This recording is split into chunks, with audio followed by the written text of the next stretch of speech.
FCRA is a enabling law. You know, there are two levels of laws in the country today for the NPOs. One is incorporation law, you know, so where an organization is incorporated. Then there are enabling laws for you to operate. So enabling laws are like income tax law, FCRA, service tax, provident fund, gratuity, and you know many others. As you operate, you may be subject to some of these laws. Legal entity comes from registration. Yes. So what is that whole issue of incorporation or registration?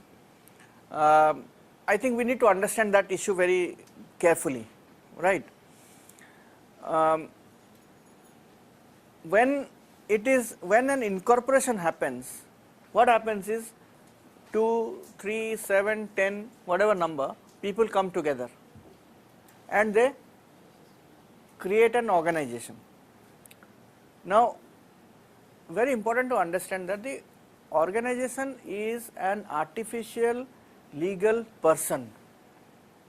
Like we are individuals as persons, an organization is also a person, right? So therefore, when an organization is registered, it becomes a person, therefore the organization can sue and can be sued. If you are just an individual, it will come on you.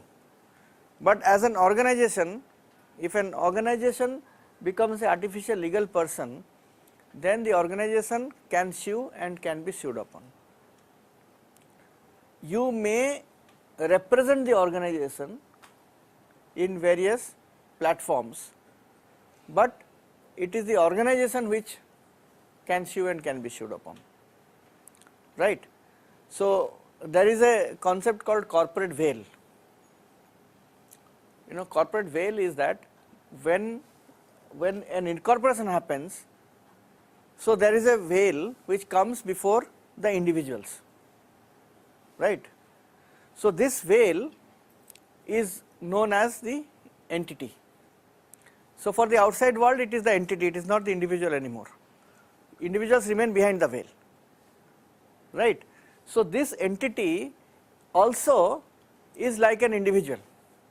It has all its privileges. For example, it will have to file tax returns, it has to get a PAN number, like an individual gets a PAN number, an organization will get a PAN number. An individual has to pay tax on surplus, an organization will pay tax on the surplus. So all the laws, so it becomes an artificial legal person. You know, this is very important. Secondly, once the organization comes into existence, there are certain enabling laws, right? The first is the income tax law. Now income tax law is only, it's not mandatory. FCRA is not mandatory. You can live without FCRA, you can live without income tax also. If you pay your taxes, if you don't claim exemption, you don't need to register yourself under 12A. If you don't require foreign funds, you don't even have to go to FCRA. So these are all enabling laws.